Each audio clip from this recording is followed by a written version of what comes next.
My dear sir, my dear uncle, ஏண்டா இந்த விஜய தொட்டோம்? ஏண்டா விஜய் கூட இருக்கிற அந்த மக்களை தொட்டோம்? நினைச்சு நினைச்சு நினைச்சு ஃபீல் பண்ண போறீங்க. இந்த விஜய் சும்மா எதையும் சொல்ல மாட்டான். ஒன்னு சொன்னா அதை செய்யாம விட மாட்டான். நம்ம ஆட்சிக்கு வந்தா அது என்ன வந்தா வருவோம். அது மக்களுக்கு நல்லாவே தெரியும். குறி வைத்தால் தவற மாட்டேன், தவறுமானால் குறியே வைக்க மாட்டேன்.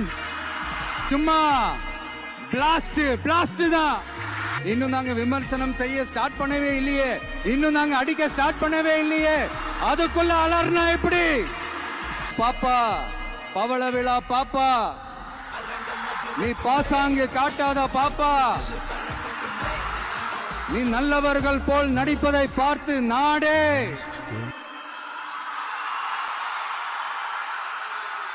இவங்க கொள்கையே கொள்ளைதானே. எப்படி? இவங்க கொள்கையே கொள்ளைதானே. இதெல்லாம் யாருக்கு சொல்றோம், எதுக்கு சொல்றோம்னு புரிய வேண்டியவங்களுக்கு புரிஞ்சா நல்லா இருக்கும். கான்பிடென்டா இருக்க மக்களே, நல்லதே நடக்கும். வெற்றி நிச்சயம். மீண்டும் சந்திக்கும் வரை நன்றி, வணக்கம்.